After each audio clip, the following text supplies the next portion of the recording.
Everyone thought I was a crazy dreamer, and my own father kicked me out. In Goodland, Kansas, where the corn grows taller than dreams, I soldered my first solar panel at 12 years old. The neighbors laughed, calling me Cornfield Tesla. But my grandfather said something that stuck with me forever. That light is energy, and energy is life. Tesla knew this, and someday I would too. The name's Elliott Ward. Nothing special about me, really. Just a kid from the flattest part of Kansas you could imagine. Growing up in Goodland meant two things were certain. Corn was king, and if you weren't into pickup trucks, football, or barbecue, you were basically an alien. My dad wanted me to be quarterback for the Goodland Cowboys, but I was too busy reading about Nikola Tesla in the biography Grandpa Harold gave me for my 10th birthday. That book changed everything. While other kids collected baseball cards and dreamed of making it to big leagues, I collected circuit diagrams and spent afternoons in Grandpa's shed watching him turn literal garbage into working radios. The smell of solder and old coffee is still my favorite scent in the world. Takes me right back to those days. Everyone in town called Grandpa Harold that crazy old coot. He lived in a small house at the edge of town with a yard full of antenna towers and strange contraptions that scared the hell out of the mail carrier. Mom said he'd been different since coming back from Vietnam. Dad just rolled his eyes whenever Grandpa started talking about the future of energy and wireless electricity. To the town, he was just another eccentric veteran with too much time on his hands. But to me, he was Merlin, Gandalf, and Tony Stark rolled into one. Energy is everywhere, Elliot, he'd tell me while tinkering with his ham radio. The sun, the wind, even that stubborn streak you got from your father. It can all be harnessed if you know how. I was 13 when I built my first real project. Using broken glass from the junkyard, an old desk fan, and wires from Grandpa's collection of odds and ends, I constructed what I proudly called a solar energy collector. It generated a whopping 3 watts, just enough to light a small bulb. When I showed Grandpa, his eyes lit up brighter than that tiny bulb. You see that, Elliot? That's not just light. That's freedom. My dad wasn't impressed. Great. Now I can power a Christmas light. That'll surely pay the bill someday. But Grandpa just winked at me. Tesla was laughed at too. The great ones always are. High school was rough for a kid obsessed with renewable energy. While everyone else was getting drunk at field parties and making out under the bleachers, I was reading Tesla's patents by flashlight. The football players called me socket boy and knocked my books out of my hands. The girls either didn't know I existed or thought I was that weird kid who might build a bomb someday. Typical small-town stuff. My science teacher, Mr. Bradshaw, was the only one who got it. He let me use the lab after school to experiment with different materials for my panels. You know, Ward, he'd say, adjusting his always crooked tie. Tesla once said that the day science begins to study non-physical phenomena, it will make more progress in 1 decade than in all previous centuries combined. You might be onto something here. When I turned 16, Grandpa gave me his old Chevy S10 pickup. The thing was a rust bucket held together by duct tape and prayers, but it was mine. I installed a small solar panel on the roof connected to an auxiliary battery that powered a killer stereo system. Driving down empty Kansas highways at sunset, blasting Johnny Cash tapes with the windows down. That was my version of paradise. The endless fields of corn and wheat stretching to the horizon, the big Kansas sky painted in oranges and purples, and Cash singing about walking the line. Man, this setup is sick. My friend Tom was the only guy at school who thought my solar obsession was cool. Probably because it meant we always had music, even when the truck's alternator was acting up. You could sell these. I hadn't thought about it that way. I was just solving a problem. How to have music without killing my main battery. But Tom planted a seed in my mind that day. Senior year came fast. I applied to the University of Kansas engineering program, pouring my heart into the application essay about Tesla's vision of wireless energy transmission and how I plan to help realize it. Against all odds, I got accepted with a full scholarship. The letter arrived on a Tuesday in April. I ran all the way to Grandpa's house, holding it above my head like the Olympic torch. You did it, kid. Grandpa's hands were shaking when he read it. You're getting out. You're going to be the first ward to get a college degree. That night, we celebrated with root beer floats, and Grandpa told me stories about meeting my grandmother at a USO dance in '67, about the time he saw Johnny Cash perform live in Wichita, and about how Tesla had once powered a car with energy he pulled from the atmosphere itself. 2 weeks later, budget cuts hit the university. My full scholarship became a partial one, and that partial one wasn't enough. Not even close. Told you, Dad said when I showed him the revised offer letter. His hands were stained with motor oil, calluses thick as leather on his fingers from 30 years of mechanical work. Universities are for rich kids from Wichita and Kansas City. Not for us. Grab that 12mm wrench and help me with this transmission. It's time you learn a real trade. That night, things came to a head at dinner. I'd been sketching solar panel designs instead of eating Mom's meatloaf. Enough with this Tesla nonsense. Dad snapped, slamming his palm on the table hard enough to make the glasses jump. You've got two choices, Elliot. Either start working full-time at my shop like a man, or find somewhere else to live. I won't support these crazy dreams anymore. Your grandfather fills your head with impossible ideas, and I'm done watching you waste your potential on fantasies. Mom tried to calm him down, but his mind was made up. 20 years of watching him fix other people's cars for barely enough to keep our lights on had hardened him against anything that seemed impractical. In his world, dreams were luxury items we couldn't afford. So what's it going to be? A real job at the shop where you pack your things? I looked him straight in the eye. I'll be out by Friday. I couldn't move in with Grandpa, though I wanted to. His tiny house barely fit him, and the county had already cited him twice for code violations with all his electrical experiments. One more complaint, and they condemned the place. Plus, his emphysema was getting worse, the years of smoking finally catching up to him. The last thing he needed was another person using up his limited resources and space. So I found an old trailer for rent near an abandoned gas station at the edge of town, $150 a month. The place was a tin can, leaking roof, walls thin as paper, and it smelled like gasoline in despair. But it was mine. Grandpa helped me move in my few possessions, clothes, books about Tesla and electrical engineering, my tools, and a prized possession, my solar panel prototypes. This is your home now, Elliot, Grandpa said, looking around the shabby trailer. Make it your castle. And don't you worry about your father. He loves you. He's just forgotten how to dream. I got a job at Benson Construction, hauling lumber and mixing concrete under the merciless Kansas sun. My body ached in ways I never knew possible, but the paycheck meant I could save for tuition. Every other penny went to buying parts for my solar experiments. My trailer was so old that I'd check if it was still standing every time I came home from work. One big sneeze, and the whole place might have collapsed like a house of cards. The air conditioner gave up the ghost during my first week. So summer nights meant choosing between suffocating with the windows closed or being eaten alive by mosquitoes with them open. I usually chose the mosquitoes. At least their suffering ended when they got full.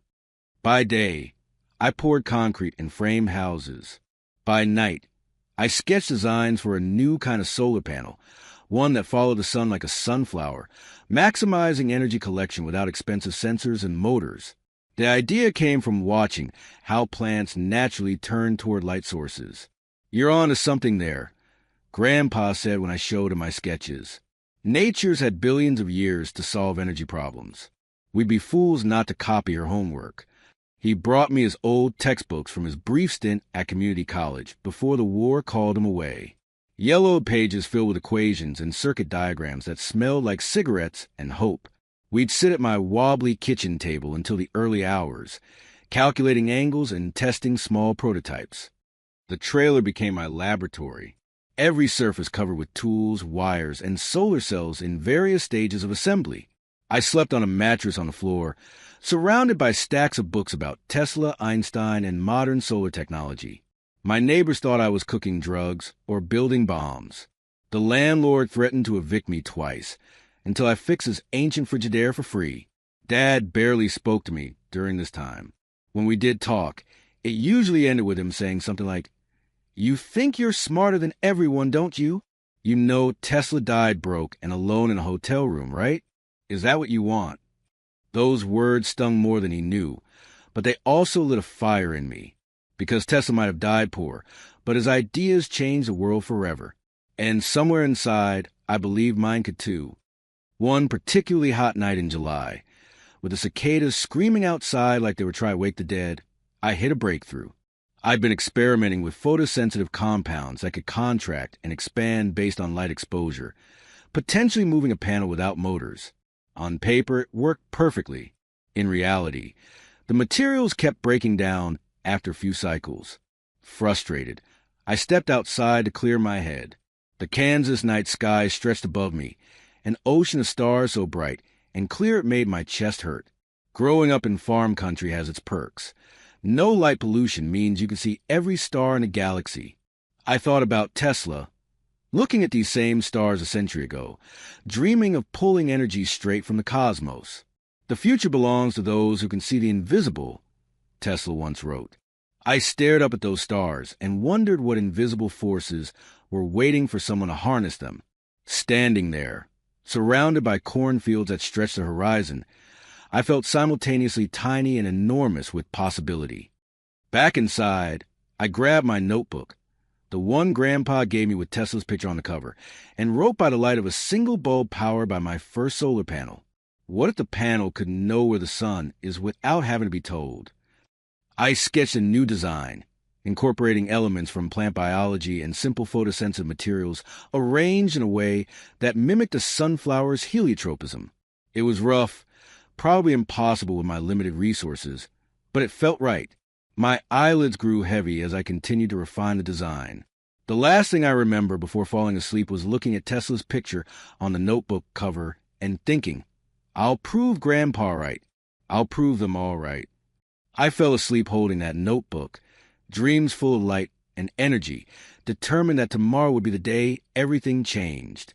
When your home is a trailer that shakes with every gust of wind, and your tools consist of a hammer and dreams, every failure becomes just another experiment. Tesla failed 1,000 times. I was only on number 37. Morning in my trailer meant waking up to the sound of distant tractors and the smell of rust. My mattress on the floor would be damp from the condensation that collected on the metal walls overnight.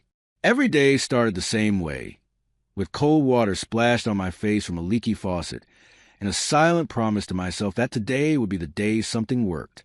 After my daily construction shift at Benson's, I'd hit every junkyard and thrift store within driving distance of Goodland. The guys at Wilson Salvage started saving things for me, broken appliances, old electronics, anything with a motor or wiring that might be useful. I became a regular at garage sales, flea markets, and the town dump. One man's trash became my potential breakthrough. My solar panel prototype looked like I'd mugged a Walmart dumpster. The frame came from an old road sign that said, "Slow, children at play." The reflector dish was made from the inside of a junked refrigerator door. The tracking motor was salvaged from a broken lawnmower that old man Jenkins had thrown out. The wiring was a rainbow spaghetti of copper from a dozen different sources. It was ugly as sin, but beautiful to me. I calculated that if it worked correctly, it could generate 40% more energy than conventional fixed panels, because it would follow the sun from dawn till dusk, like a mechanical sunflower. Lord have mercy, what in tarnation is that contraption? I hadn't noticed the elderly woman standing at the edge of my yard, clutching a pie tin and staring at my creation with a mixture of horror and fascination. She was tiny, maybe 5 feet tall on her tiptoes, with silver hair pulled back in a tight bun and eyes that reminded me of a hawk, sharp and missing nothing. It's a solar panel, ma'am. Self-tracking to maximize energy collection. She snorted. Looks like you robbed the junkyard blind. This was my introduction to Mrs. Louise Harris, my nearest neighbor, living in a faded blue house about 50 yards down the dirt road. She was a widow of 15 years, her husband Harold, no relation to my grandpa, having passed from a heart attack while changing a tire on their Buick. According to local legend, she'd once chased off a door-to-door salesman with a broom for trying to sell her aluminum siding when she already had perfectly good vinyl. "You remind me of my Harold," she said, pushing the pie into my hands. "Apple, still warm. Always chasing stars with your pants full of holes." She became my first unofficial beta tester. If the lights in her house flickered because my experiments were causing power surges, she'd be at my door within minutes. When the tracking mechanism made a high-pitched whine that drove her cat crazy, she let me know by throwing a slipper at my window at 6 a.m. But she also brought food, pies, casseroles, sandwiches wrapped in wax paper. "Can't invent on an empty stomach," she'd say, eyeing my diet of ramen noodles and peanut butter with disapproval. One night, when the Kansas wind was howling like a freight train and my trailer creaked and groaned with every gust, she invited me over for dinner. Her house was a time capsule from 1975, with paneling, shag carpet, and a television set with actual dials. But it was warm, solid, and smelled like pot roast. She had a bookshelf filled with her Harold's old engineering books. He'd worked for the railroad, designing signal systems before computers made his job obsolete. Among the technical manuals, I spotted a tattered biography of Tesla. Harold was obsessed with that man, she said, following my gaze. Said he was the greatest mind America ever ignored. I borrowed the book, different from the one my grandpa had given me. This one focused on Tesla's later years, including his work on wireless energy transmission. Tesla believed he could transmit electricity through the air without wires, potentially powering homes, vehicles, even entire cities, all wirelessly. The scientific community thought he'd lost his mind. Reading those pages in my drafty trailer, illuminated by a single bulb powered by my crude solar setup, something clicked. If Tesla's ideas were considered crazy, then I was in excellent company. The greatest visionaries were always dismissed at first. Edison, who got all the glory in our history textbooks, had been a businessman first and an inventor second. Tesla, the true genius, died broke and forgotten. The universe is a machine Tesla had written. Once understood, it can be modified. My machine needed some serious modifications. The tracking system kept overshooting, moving too far in response to light changes. The reflector dish warped in the heat. The collection efficiency was nowhere near what my calculations predicted. I kept a log of each failure, tacking them to my wall with pushpins. Failure number 32. Motor overheated after 2.4 hours. Possible cause, insufficient cooling. Failure number 33. Reflector warping in direct sunlight. Need more heat-resistant material. Failure number 34. Power output dropped by 60% after rainstorm. Waterproofing inadequate. Mrs. Harris caught me staring at this wall of failures one evening, looking like I was about ready to put my fist through it. You know what my Harold used to say about failure? She set down a plate of chicken and dumplings on my wobbly table. He said failure is just success that hasn't happened yet. The next day, I found a junk satellite dish behind the local TV repair shop. Perfect parabolic shape, already designed to track moving objects across the sky. I hauled it back to my trailer on the roof of my pickup, earning strange looks from everyone I passed. In Goodland, the only things that belonged on truck roofs were deer carcasses during hunting season or Christmas trees in December. Definitely not giant metal dishes. I worked through the night, adapting my design to incorporate the satellite dish. By dawn, I had something that looked less like a science project gone wrong and more like an actual piece of technology. I called it the Sunseeker Mark II. The day I tested it was scorching hot, typical Kansas summer, where the air feels like a blanket soaked in hot soup. Perfect for solar collection. I had the dish angled toward the eastern sky, ready to catch the morning rays and follow the sun's arc across the heavens. I flipped the switch. The motor hummed. The dish trembled, then smoothly rotated 5 degrees to align perfectly with the sun. The voltage meter jumped 12V, 18V, 24V. It was working better than I dared hope. For an hour, I sat in the dirt watching my creation track the moving sun with the precision of a sunflower. The power output remained steady, significantly higher than any fixed panel of similar size could generate. When a cloud passed overhead, the voltage dropped momentarily, then recovered as soon as the sun reappeared. I was so busy taking notes and making adjustments that I didn't notice the smell at first. Smoke, coming from a junction box where I connected multiple power regulators. The insulation was melting, creating a toxic blue haze. I lunged to the kill switch, But it was too late.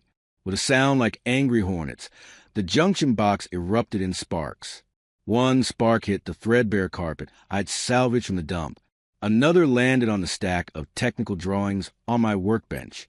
A third found a can of solvent I used to clean electrical components. The fire spread faster than I could process what was happening. Within seconds, half my trailer was engulfed in flames. I grabbed my notebook and the tracking motor, the heart of my invention, and ran. From outside, I watched 20 years of dreams turn to ash. Black smoke billowed into the perfect blue Kansas sky as my trailer collapsed in on itself like a dying star.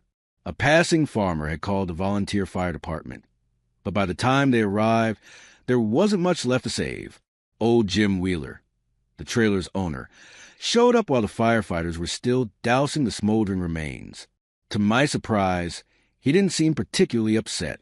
"Don't you worry about a thing, son," he said, a strange glint in his eye as he surveyed the ruins.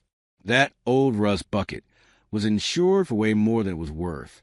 Been trying to find an excuse to collect on that policy for years. He actually patted me on the shoulder before leaving, whistling a cheerful tune about having enough money now to visit his sister in Florida.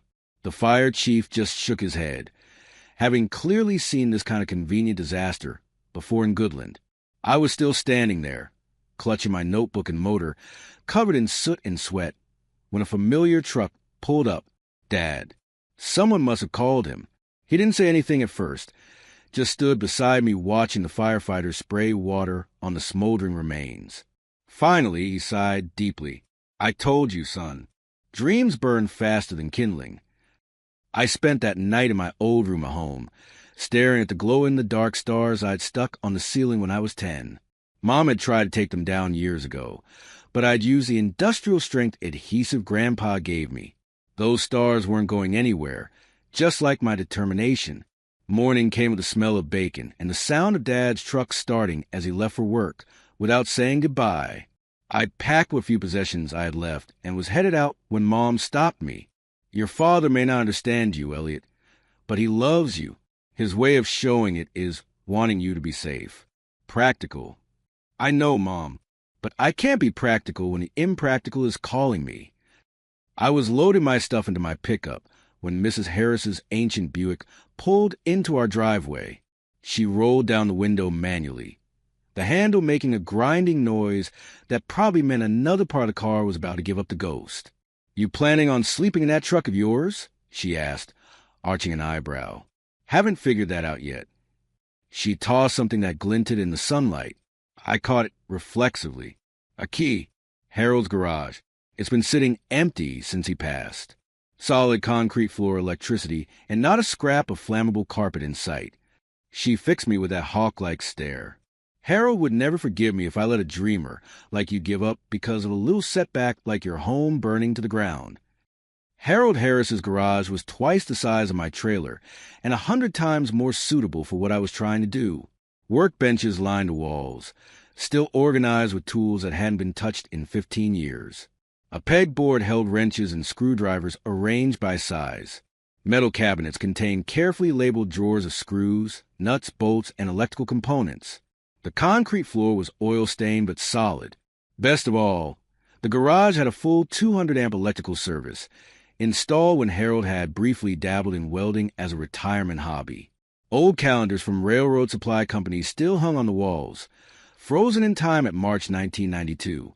A faded photo showed a younger Mrs. Harris and a barrel-chested man with kind eyes and enormous hands standing in front of the garage on the day it was built. "He would have liked you," Mrs. Harris said, catching me looking at the photo. He had no patience for fools, but all the time in the world for dreamers. Starting over wasn't easy. I had lost almost everything in the fire: tools, materials, prototypes, books. But I still had my notebook with all my calculations and designs.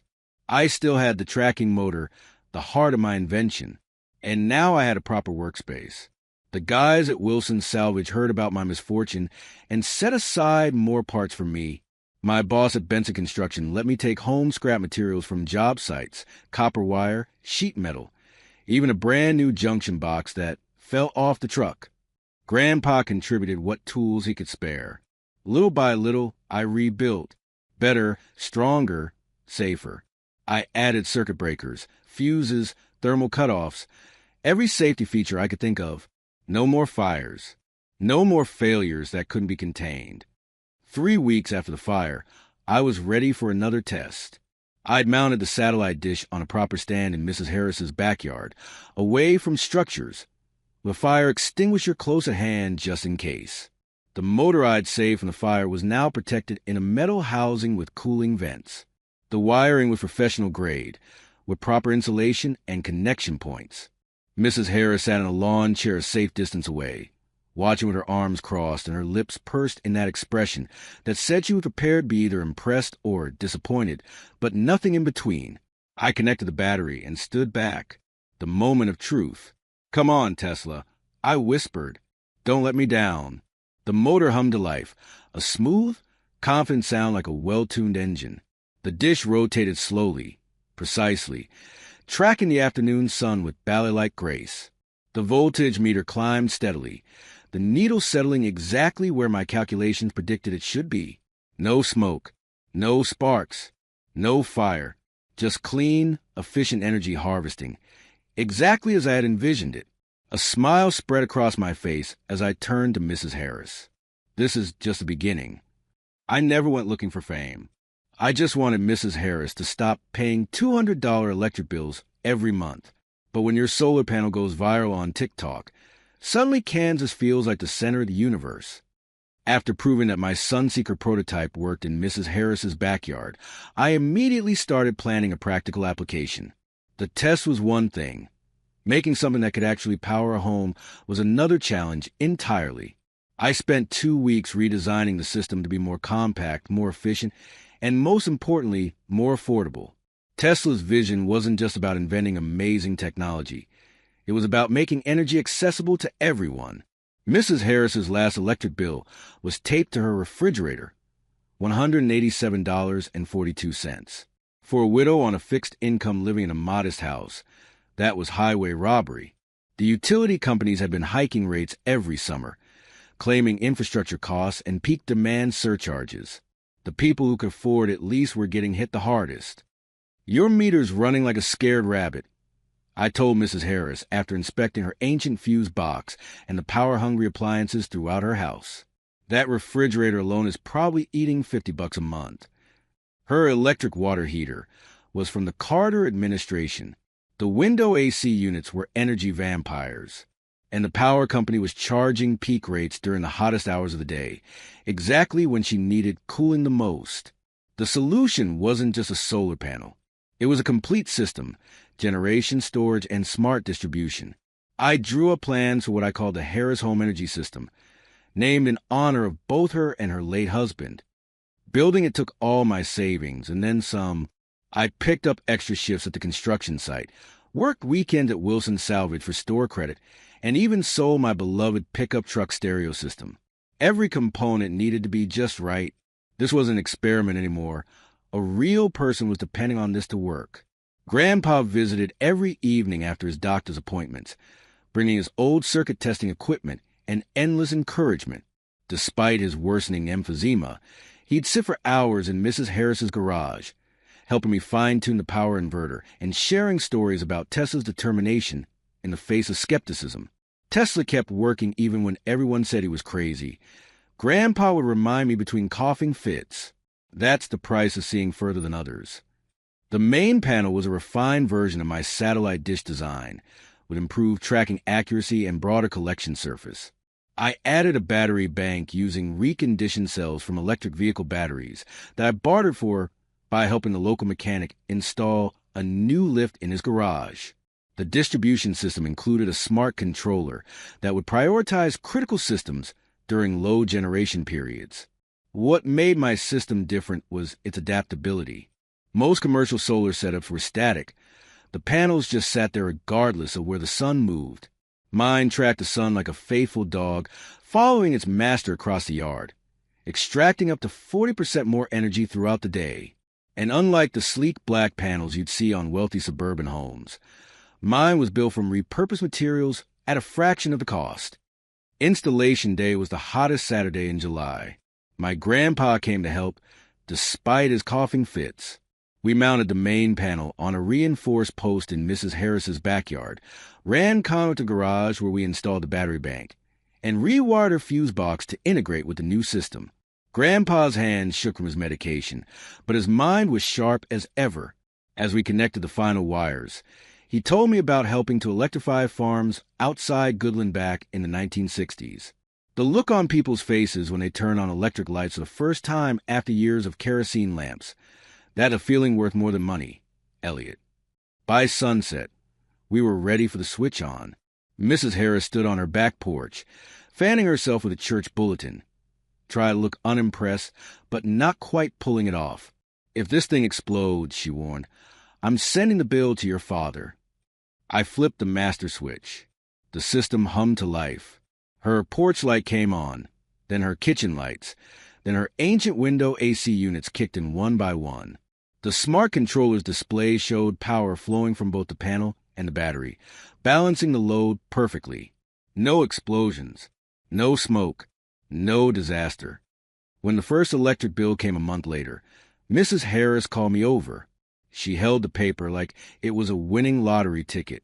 $42.17. She'd use some grid power during cloudy days and at night before I'd optimize the battery storage. But the system had reduced her bill by nearly 80%. For a woman who counted every penny of her Social Security check, this was life-changing. Well, she said, trying to maintain her usual gruffness, I suppose it was worth letting you tear up my yard after all. Coming from Mrs. Harris, this was practically a standing ovation.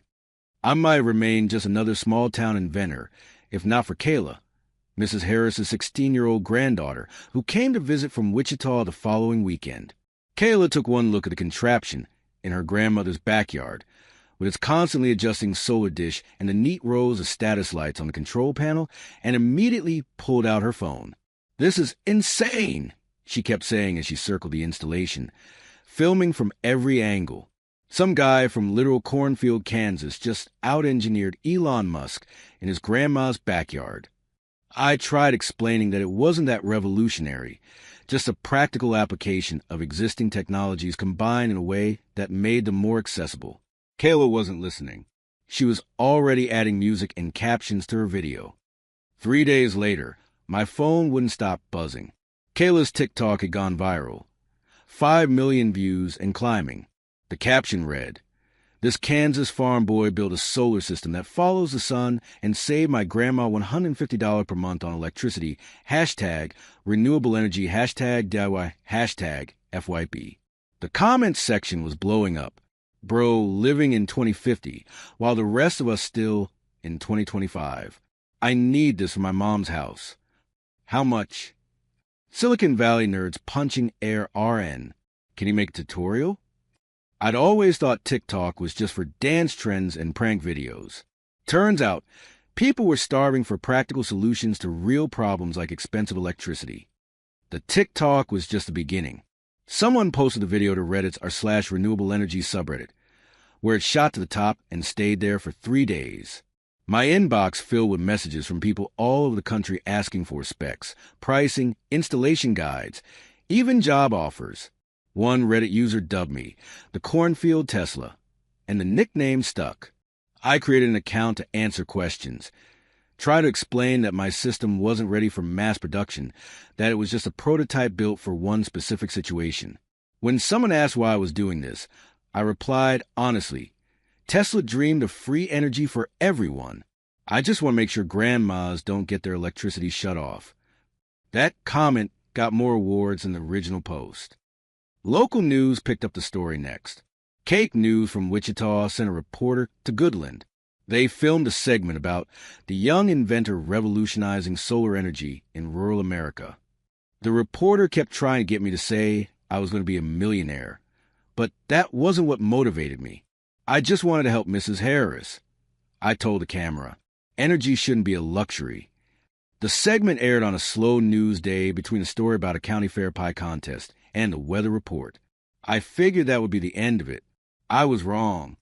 The morning after the news segment, a sleek Tesla Model S with Colorado plates pulled into Mrs. Harris's driveway. A man in his early 40s stepped out wearing what I'd come to recognize as a Silicon Valley uniform. Expensive jeans, minimalist sneakers, and a quarter-zip pullover that probably cost more than all the clothes I owned. He introduced himself as Tim Crow, founder of several successful tech startups and now heading an investment firm in Boulder focused on clean energy.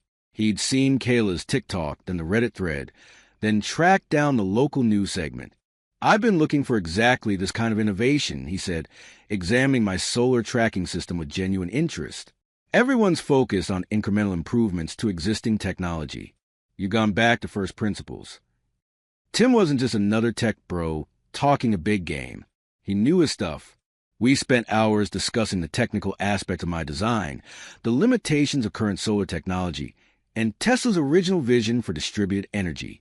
You know, Tesla predicted the rise of solar power back in 1931. Tim asked. He told the Brooklyn Eagle that one day we'd harvest the sun's energy through what he called an inconceivably large number of little heat engines. He was describing photovoltaic cells before they were even invented. I'd read that interview in my grandfather's books. Tesla had seen it all coming nearly a century ago, but few had listened. Tim didn't just offer investment. He offered partnership. He wanted me to become co-founder of a new venture called Solar Nova Labs, with focus on bringing adaptive solar technology to underserved communities. "This isn't just about making money," he insisted as we sat at Mrs. Harris's kitchen table, drinking iced tea she'd made specially for the occasion. "It's about changing how people think about energy. What you've built here isn't just a better mousetrap. It's a glimpse of the future Tesla envisioned." Mrs. Harris, who had been suspiciously monitoring our conversation from the sink where she was pretending to wash already clean dishes, finally spoke up. "You planning to take him away to Colorado?" Tim nodded. "Boulder. That's where our lab would be based." She dried her hands on her apron. "Well, you better make sure he eats. Boys all bones and big ideas." The offer was almost too perfect. Funding to develop my technology, a real laboratory, engineers to collaborate with, and a mission that aligned with my values. Tim wasn't interested in just making luxury solar products for wealthy homeowners. He wanted to start in places like Goodland rural communities where energy costs ate up disproportionate amounts of family budgets. I called Grandpa that night to tell him the news. His breathing was worse, but his excitement came through clear in his voice. "This is what I always knew would happen," he wheezed. "You're carrying Tesla's torch forward, Elliot. Don't let anyone dim your light." The next morning, I drove to his house to show him the contract papers. He was sitting in his old recliner, oxygen tube his nose, but his eyes lit up when I explained the details of the offer. He ran his weathered fingers over the Solar Nova logo on the letterhead. "Your grandmother would have been so proud," he said quietly. "She always said you had the spark, even when you were barely tall enough to reach my workbench." He pulled a small leather-bound notebook from beside his chair and handed it to me. Inside were handwritten notes, diagrams, and calculations, his own solar energy experiments from the 1970s, inspired by his readings about Tesla. "Take this with you," he insisted. "Some of those ideas might still have legs. Tesla was ahead of his time, and maybe I was too. But you're right on time, Elliot. The world's ready now." Before accepting Tim's offer, I insisted on one condition. The first commercial product had to be named after my grandfather. The Ray unit would be an affordable, adaptive solar collection system designed for single-family homes, small businesses, and farms across rural America. Tim didn't hesitate. Perfect name. Simple, solid, radiates trustworthiness. Very Midwestern. The contract were drawn up within a week. Tim's lawyers flew in from Denver with paperwork that would take me a month to read through, but the terms were fair, even generous. I would retain credit as the primary inventor and have significant equity in the company. My father's reaction surprised me. I'd expected dismissal, maybe even anger. Instead, when I told him I was moving to Boulder to co-found a solar energy company, he just nodded slowly. "Never thought those contraptions would amount to anything," he admitted, not quite meeting my eyes. Guess I was wrong about that. Coming from my father, this was practically a ticker tape parade. Mom cried, of course. Happy tears mixed with worry about me moving so far away. Grandpa tried to give me his old toolbox, but I insisted he keep it. I'd have access to state-of-the-art equipment now. Mrs. Harris pretended to be relieved to finally get that junk out her yard, but made me promise to call once a week. Kayla begged to be my social media manager, claiming that since she'd started my fame, she deserved to be part of my origin story. My last night in Goodland, I sat on the hood of my truck parked in the middle of a cornfield, staring up at the vast Kansas sky. The same stars that had inspired Tesla now watched as I prepared to chase his dream in ways he never could. The universe is patient.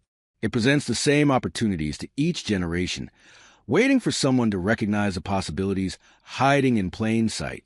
Before heading to the cornfield, I'd spent the evening with Grandpa. We sat on his porch swing, the same one where he'd first told me about Tesla when I was 10. He was using portable oxygen now, the tank hissing softly beside him. But his mind remained a powerhouse of ideas and encouragement. "Remember what Tesla said about the present and future?" he asked, his voice thin but determined. "The present is theirs. The future, for which I really worked, is mine."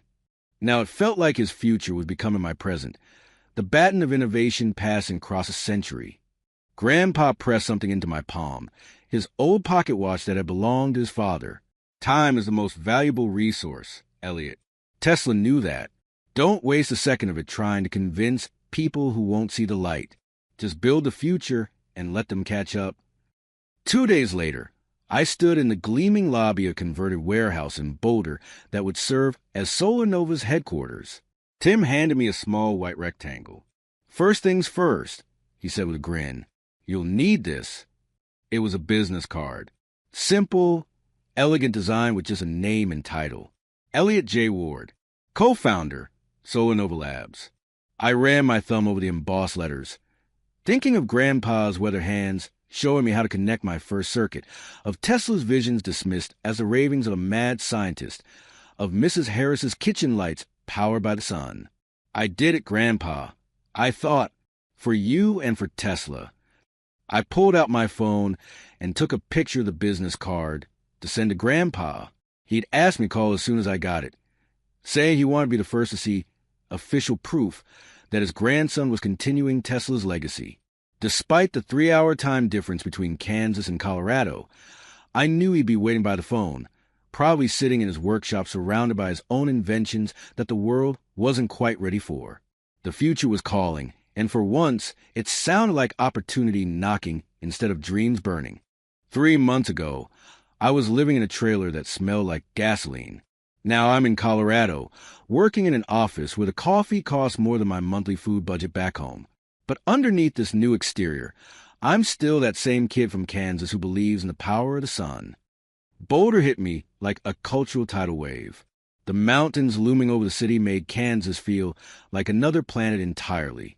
The first morning I woke up in the apartment Tim had arranged for me, I stood on the balcony staring at the flatirons, wondering how I'd ended up here. The apartment was something out of a magazine. Stainless steel appliances, hardwood floors, and a shower with more settings than my truck had gears. After years of saving every penny and living in places where the roaches had squatters' rights, the luxury felt almost wrong. "You need to look the part now," Tim explained when he saw my face as he gave me the tour. "Investors want to know their money is going to someone who's successful, not someone who looks like they just crawled out of a junkyard." First day at Solar Nova Labs felt like walking onto the set of a sci-fi movie. The converted warehouse had 30-foot ceilings, glass-walled conference rooms, and a lab space that would make NASA jealous. 20 engineers worked at pristine workstations with multiple monitors, 3D printers humming in the background, creating prototypes of components I'd once cobbled together from trash. A far cry from Mrs. Harris's garage. The team Tim had assembled included PhDs from MIT, Stanford, and Berkeley, people who'd spent decades studying solar technology. And then there was me, with my high school diploma and a lifetime of tinkering in sheds. Imposter syndrome hit me like a Kansas tornado.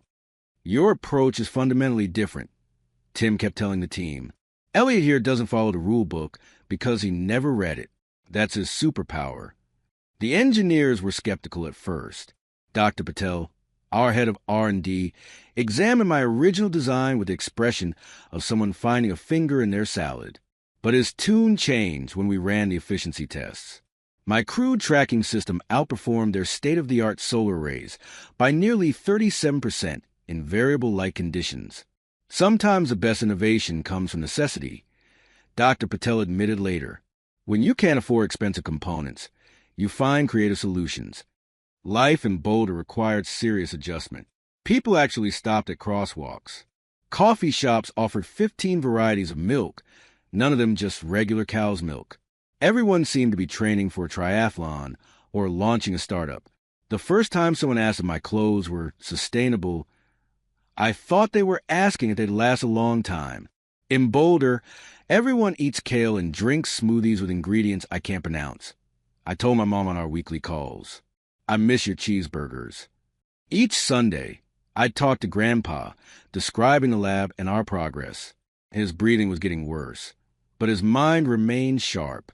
Our conversations became my anchor to reality when the startup world felt overwhelming. The first 6 months at SolarNova were a blur of prototypes, pitch meetings, and patents. We refined my original design, adding smart diagnostics, cold weather battery configurations, and materials that could withstand everything from desert heat to Arctic conditions. When it came time to name our flagship product, I didn't hesitate. Ray Units, I told the marketing team, after my grandfather. Tim loved it. Short, punchy, implies both sunlight and a person. Perfect. 9 months into our venture, NASA came calling.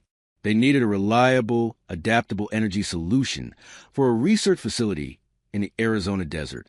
The contract, $8.5 million to power a compound that would simulate Martian living conditions as prep for future missions. When we won the bid, beating out companies 100 times our size, the whole office erupted. Someone popped champagne. Tim gave a speech about changing the world. All I could think about was what Grandpa would say when I told him that something he inspired would help humanity reach Mars. Tesla dreamed of energy for everyone. I told the reporter covering the NASA deal. We're starting with the desert, but that's just the beginning. Success snowballed from there. Our patents triggered a feeding frenzy among investors.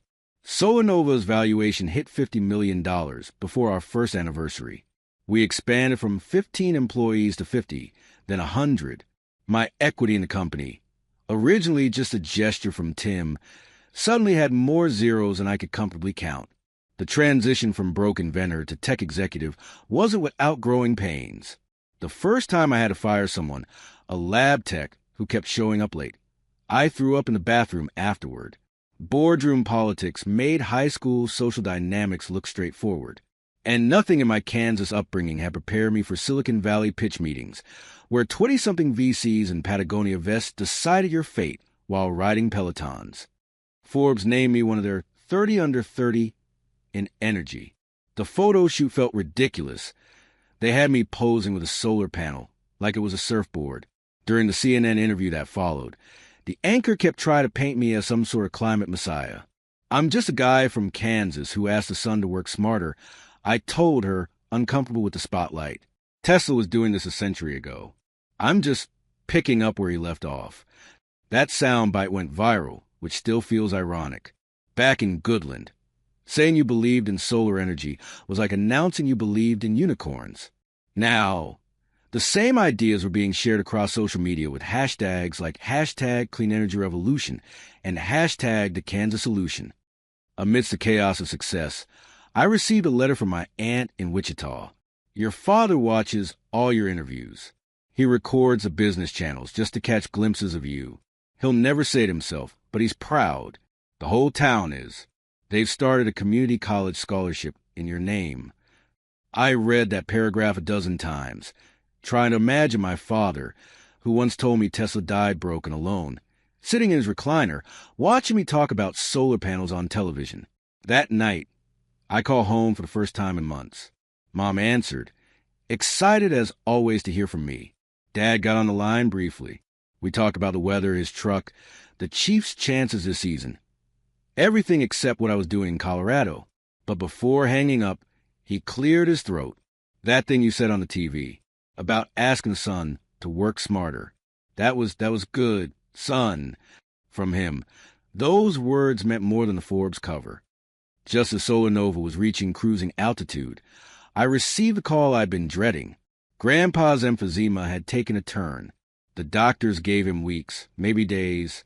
I was on a plane within hours. The company jet, something that still felt absurd to have access to, touched down in Wichita, where I rented a car for the final stretch to Goodland. Grandpa was in a hospital, oxygen mask over his face, but his eyes lit up when I walked in. We spent his final days talking about everything and nothing. Tesla's theories on cosmic rays, the cornbread at the local diner, and how the stars look brighter in Kansas than Colorado. "You've done exactly what I knew you would," he told me, his voice barely audible over the hiss of oxygen. "You took Tesla's torch and carried it further than I ever could." The morning he passed, I was holding his hand, telling him about our latest breakthrough, a flexible solar film that could be applied to any surface. He squeezed my fingers once, smiled behind the mask, and then was gone.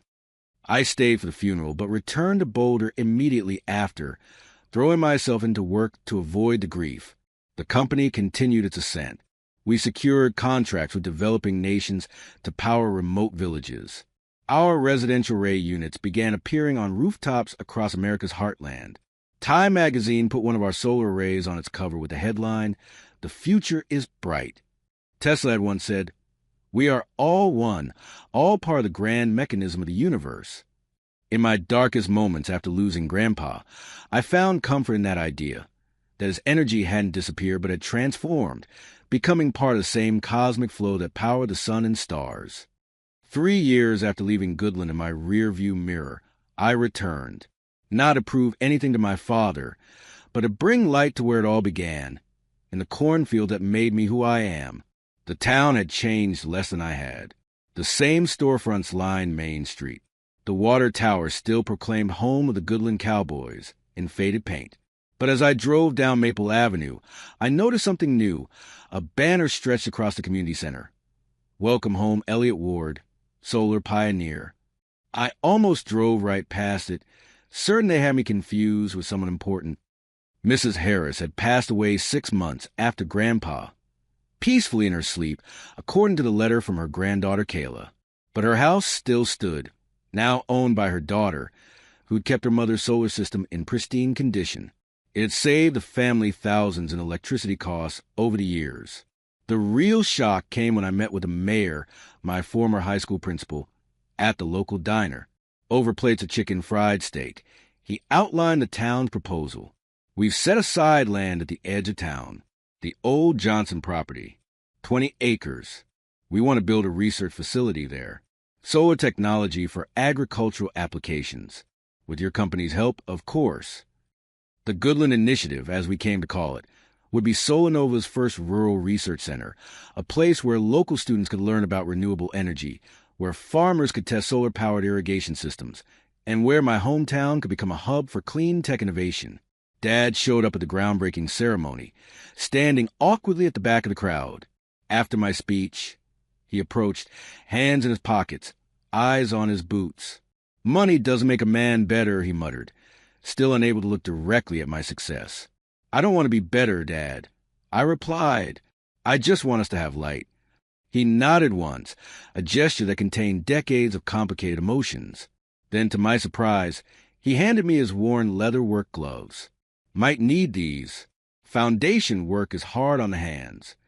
His way of saying he was proud.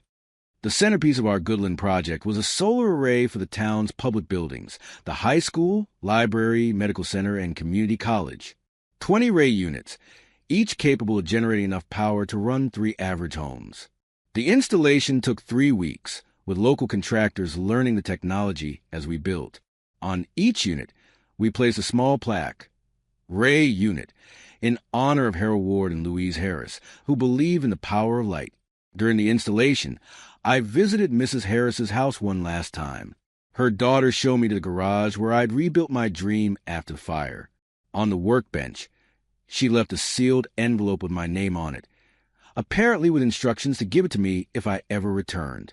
Inside was a simple note written in her shaky handwriting. "Shine, Elliot. You were born for this." I stood in that garage, surrounded by the ghosts of false starts and breakthroughs, and let myself cry for the first time since Grandpa's funeral. The dedication ceremony for the Goodland Solar Initiative fell on the warmest day in October, the kind of Kansas autumn day that feels like summer's encore. Half the town turned out, along with reporters from state papers, and even a crew from a national science program. As I prepared to throw the ceremonial switch that would activate the main array, a small boy, couldn't have been more than 8, tugged on my jacket sleeve. "How does the sun know where to go?" he asked, eyes wide with genuine curiosity as he pointed at the tracking panels. I crouched down to his level, remembering myself at that age, full of questions nobody seemed to have answers for. "The sun follows those who believe in it," I told him, just like I believed in Tesla. That night, after the celebrations and interviews, I walked alone into the cornfields where I'd once sat on my truck hood, dreaming of changing the world. The stalks were high, creating a natural maze that whispered with the evening breeze. I found a small clearing and looked up at the stars, the same view that had inspired Tesla, then Grandpa, then me.